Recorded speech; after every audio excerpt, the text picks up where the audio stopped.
Welcome everybody. I would like to call the work study session of the City Council to order for July 8th, 2014. This is our quarterly agenda setting time. That's why we're meeting at 6 o'clock. The regular council meeting will begin at 6:30, but of course this is entirely open to the public. We do have a time for public comment before we move into our public agenda setting. I don't have any cards. I'm just going to look around and see if there's anybody that would like to speak to our upcoming quarterly agenda or a regular council topic. Public comment for agenda setting? Yes. At 6:30. No, she wants agenda setting.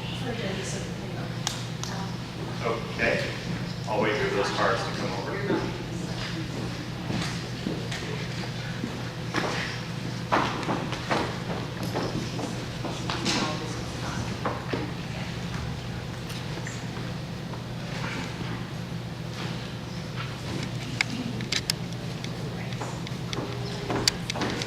So the one card I have here is for Nina.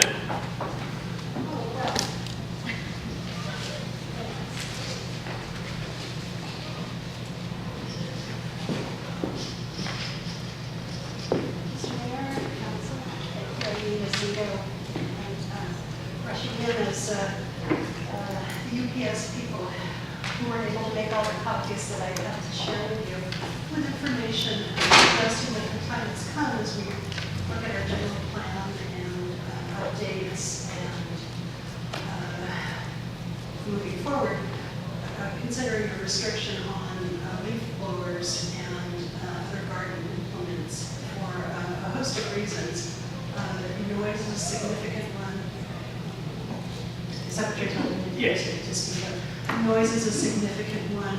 The health issues surrounding particulate matter that's generated, which includes not only dust and spores, but also fecal matter. So it poses a health issue, not only for citizens, but also for workers who may or may not be wearing ear protection, or may not be wearing masks.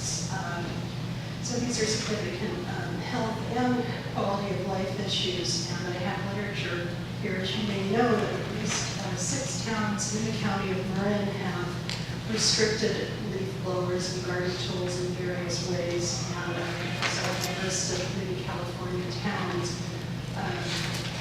throughout the state which have also successfully implemented changes of this nature. And so we're defining quality of life and what it means to live in Novato and moving forward. I think the time has come. I've got 3 minutes, I'll just be really brief.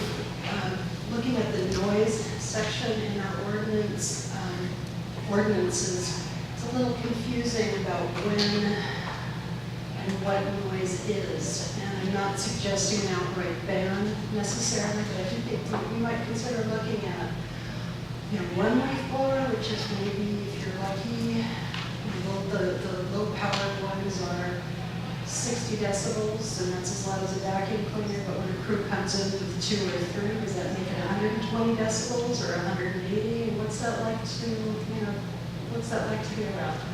So I appreciate your consideration of this important health and quality of life issue. And I do have literature to share that I'll be, You can hand it to our city clerk, Sharon, and she can pass it around. Great. Thank you so much. Thank you. And I couldn't quite make out this note here, Sherry or Hutch. Did you want to speak now or at 6:30? One of the items that should be on the agenda. An item that should be on the Yeah. 6. So we should discuss that now. If you would like us, yes, that would be, if you're suggesting an item that maybe one of us might bring up, this would be a good time. Hutch Turner, Novato. The item I want to address involves tax revenue, particularly I'm concerned about our lack of local preference for purchasing. Many cities in the state have this. It varies from 8% to 15%. Every study I've ever read says 2 things. 1, it's legal. 2, there's no reason why we can't do it in our city. The city of Los Angeles does it. Napa County does it.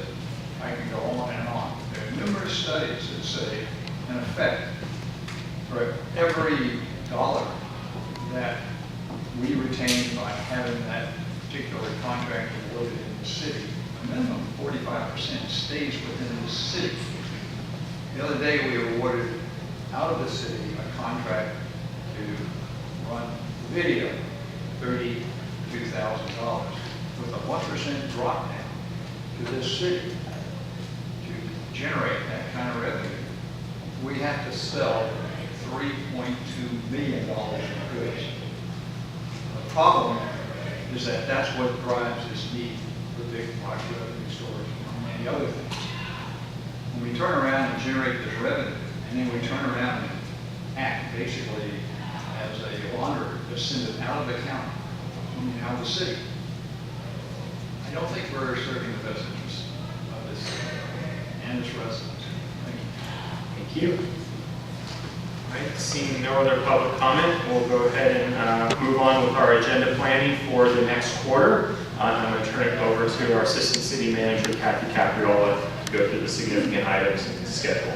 Good evening, Mayor, Council. I'm going to just briefly hit a few of the highlights that I think members of the public may be interested in, and I know Council saw the full list in front of you, and just need more time to talk yourselves.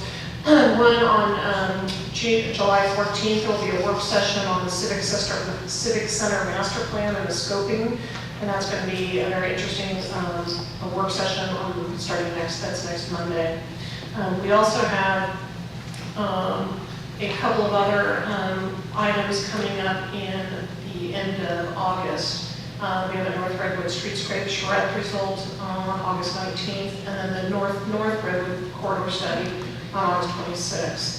And then in September, we've got the downtown bus facility design review, and at the end of September, it's Smart Train Pilot Zones coming before council.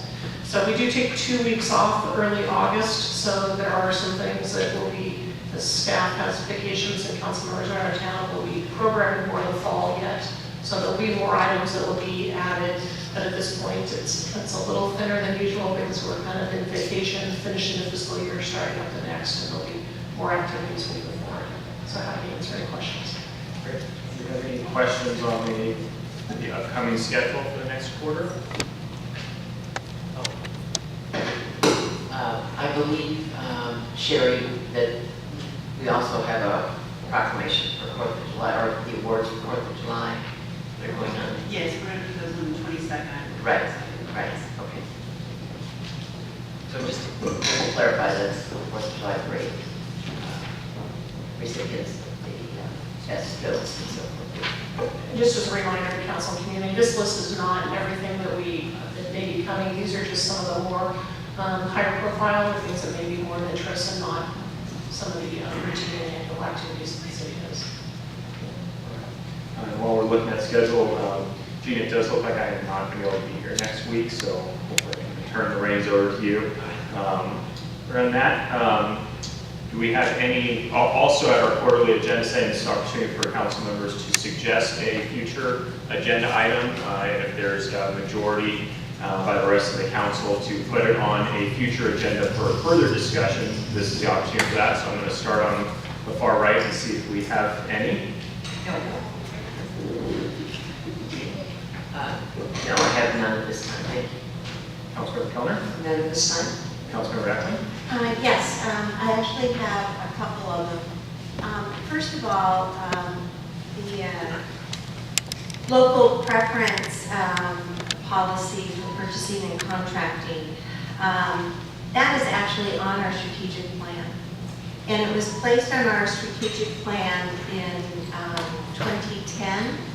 And actually, the December 14, 2010 memo to the City Council on the strategic plan for 2010-2013 had the local preference purchasing policy to investigate the local preference purchasing policy, actually student purchasing and contracting.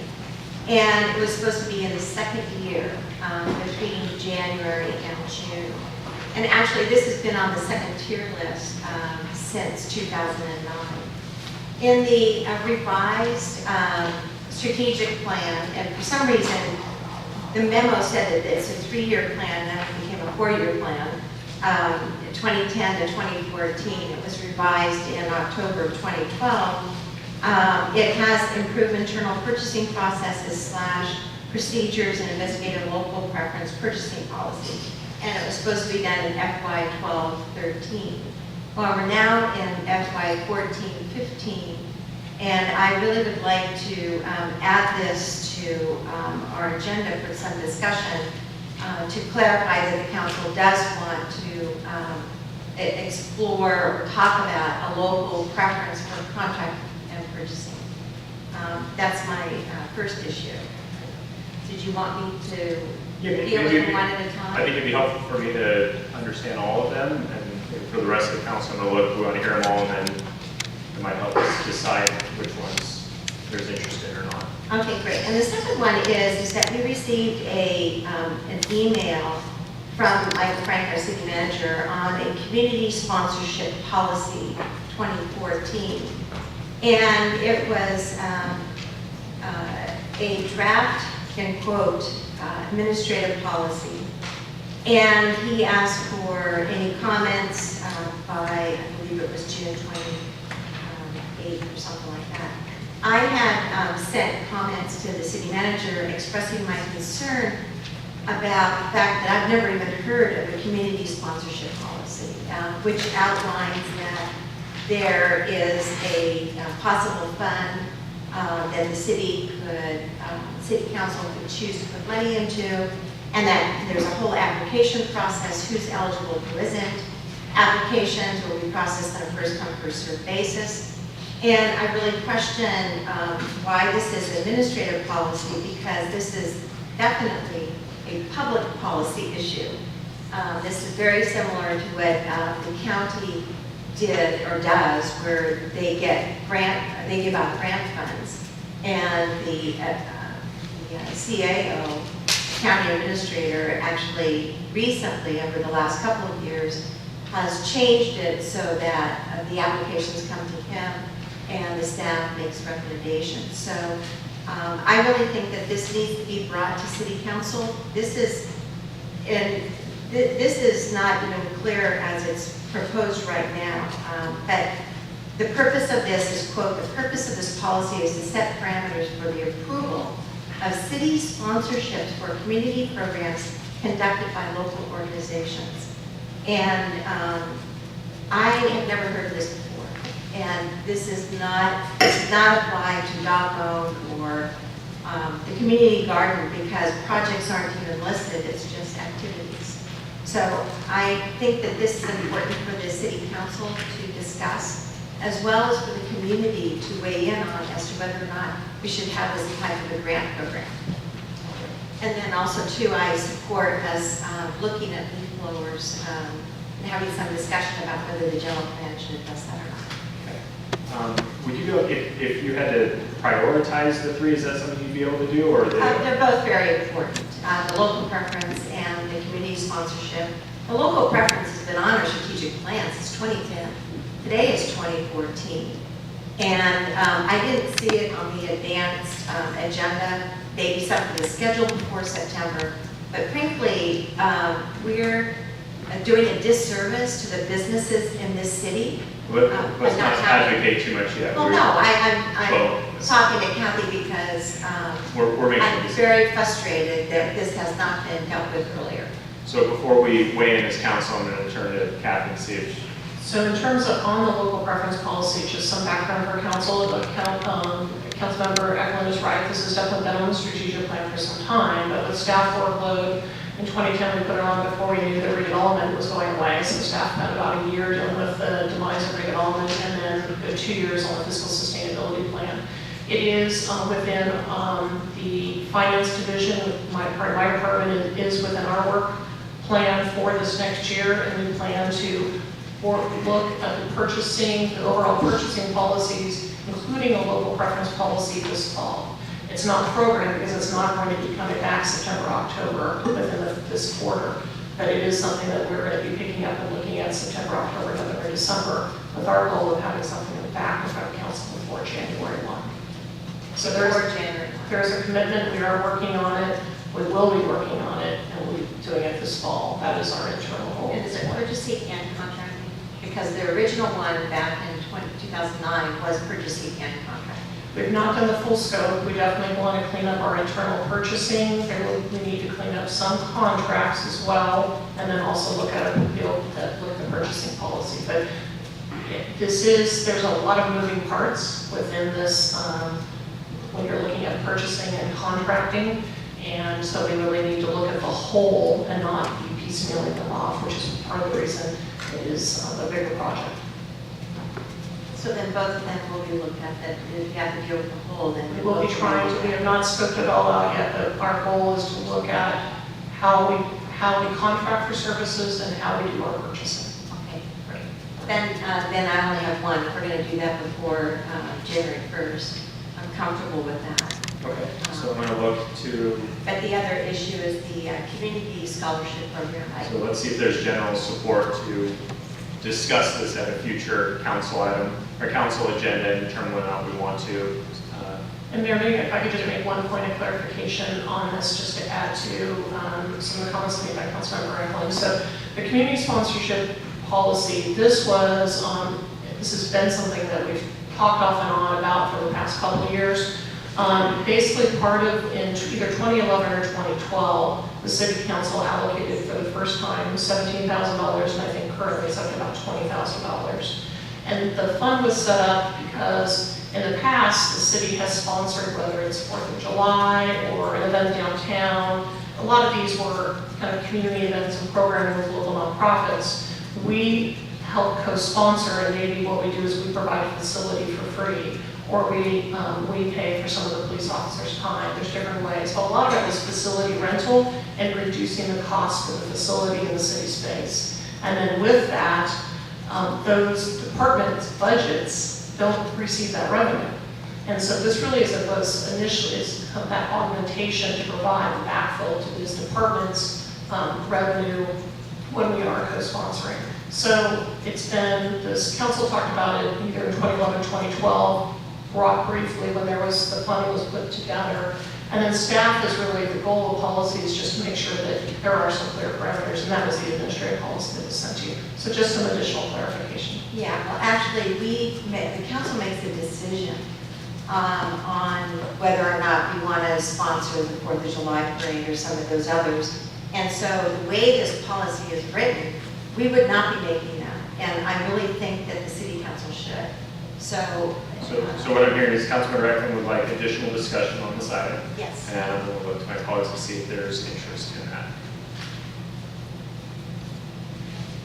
All right, yeah, I'll look to the right. Denise or Jean, any comments or? Well, I think one of the things that came up on this, and we did vote on the 4th of July, so we have looked at specific events. One that could be included in this, and I don't see this as maybe the discussion we're having as a blanket, just giving money to anybody. But it was things that benefited the city, like for instance, Paint the Town Red this year is the city's birthday party, and it's also the Chamber's 100th birthday. And there's a need for a bigger venue of about 300 people. And usually it's been in the city facility, so the city has not contributed I think they've contributed the space, but the Paint the Town Red pays for the custodial. So in this case, Paint the Town Red would be off-site. And then it's a question, because it is the city's birthday party, does the city want to participate in some sponsorship way? So I guess part of the issue would be, when we have things like this, do we just bring it to the council on a per item basis or per event basis rather than a lump policy or an overall policy? So it might be good to hear from Kathy. I think the interest of staff was to try to create, which is what's in that draft administrative policy, some parameters and methodology that fit the type of events that council has historically supported, Paint the Town Red, et cetera, these types of things, and being very clear about some things that it wouldn't. But to be able to move on these administratively, not necessarily, some of these things come forward to you every year, and you support every year, which is fabulous, but they also take staff time to rate the staff report, put things forward, move it forward, and if they really are very clear that council's given, areas that we want to do that, then there's a way to incorporate that to our regular business. So that was part of the methodology, and there are cities that have policies like this and then handle it administratively based on policy direction. What I think might be useful, since this did come to us as a draft, asking for our input, Kathy, I'm wondering if this would be something that we could bring back to the council and have it be on the consent calendar. And then that way we'll all focus on it, we'll read it, and if one of us has an issue, we can pull it. But maybe that's the way to handle this, just so that it's, Jean's bringing up some things that because I'm not involved in that intimately. I just think maybe that's the way to go. And I personally, I'm comfortable having additional discussion, whatever the best way to do that is. I do like the idea of putting it on consent because it's one less additional item we have to do in our process if that works, but I really kind of defer to staff as the best way to bring it before us. But Pat, does that sound? Well, I think that we need to have some discussion about it because Paint the Town Red would not be eligible for this program as currently written. And I am not convinced that this is an administrative policy. It is a public policy that we need to talk about. The public has to be engaged in whether or not we want to give scholarships out to nonprofit or other organizations. And for this decision to be made by staff on which ones we're going to be funding, I think is totally inappropriate. So I appreciate the support to put it on the agenda. And if staff wants to put it on consent, and I have concerns, then I'll pull it off consent. But if staff believes it's a business item, general business item, then they can put it under general business. I think just to, when the city manager put the draft out for feedback, we were very clear if a number of council members wanted to talk about this at a meeting, we would be happy to agendize it. So I'm hearing that there is some interest to do that generally. Happy to bring it back and we can provide, and we'll figure out whether it belongs on consent or a regular meeting, but we can bring it back within this next quarter and have a conversation, and council can have a conversation. Right, and I would suggest, since Michael is away, if we could have another week to look at it, because I know I didn't give it scrutiny because I got tied up with other things. But I would like to look at it again, and then maybe after, if we send in comments, then get it on the agenda, see if there's any tweaking that's been made, and then have it on consent for it. So it's, we need an actual vote on this one, we too. All in favor of continuing it for further discussion? For continuing Or- it? No, for putting for it on the discussion. agenda for discussion. All right. I'll move putting it on the agenda for discussion. Councilmember Eklund, can I, just because of rather than having on to have a conversation, again, when we put this out in a draft for council feedback, we were clear if there was interest from council, we would just bring it to a meeting. So I would rather not two-step this. We will bring it forward to a council meeting for council, either a consent or a regular item, but we will bring the policy to you and not go through our regular agenda stepping process. Yes, I'm okay with that as long as it's going to be on Yes, this. we will bring it forward to you within this next quarter. So why don't we do a quick roll call just to make sure we're clear on this one? Councilmember Athens. Aye. Councilmember Eklund. Aye. Councilmember Kellner. Aye. Mayor Pro Tem Blaney. Aye. And Mayor Rubin. Aye, so it passes 5-0 and will be on a future agenda. And then the last one is the discussion about leaf blowers. I think that getting some input from us as to whether or not it's something that we want the general plan to address, I think would be important. See if there's general support for that. I guess, I'm just wondering if community development could just look at this and see if that's something that would be appropriate to put in there. I don't know if Bob's here today or not, but. I've had conflict and will be joining us a little later, so he's not at this part of the meeting. But I'm not ready right now to make a decision on it, and I don't think it affects so many things that we've got so much on our agenda now. These are complicated issues when they do come forward to council, having seen these in a variety of different agencies, so they definitely take time. You have people on both perspectives that come forward and have concerns. So it's definitely an issue that takes a lot of both council and public debating time. Yeah, it's not only an environmental issue, some of the things you brought up, but it's an economic issue too, because it impacts time of people doing the work and so forth. So I think it is a big issue, and I'm not prepared to put it on our scoping, but I would like, maybe the community development director, just to see if there's a, reason for including it later, but I'm not ready. Any additional comments? All right.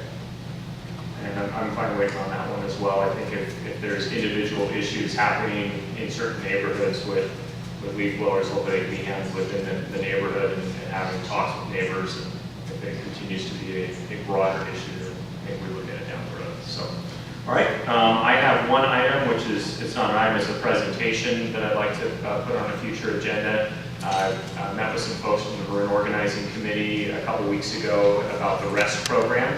And they requested an opportunity to come before council and give a quick presentation on what's going on with the REST program. I think it would be the rotating emergency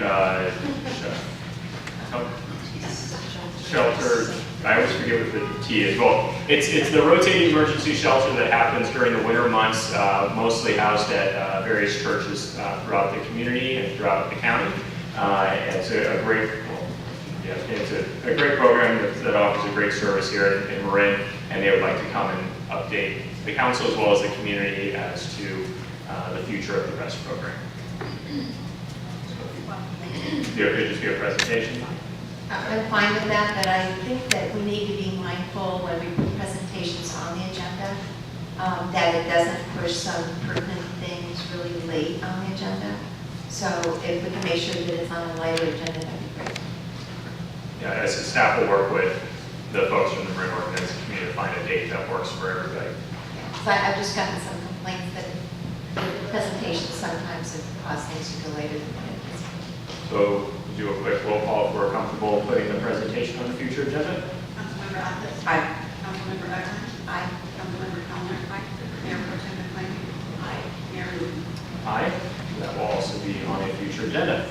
I'm going to look around and see if we have any other items to discuss. I think we're good. So with that, we will officially close our work session, and we will open our regular council meeting in just a couple minutes at 6:30.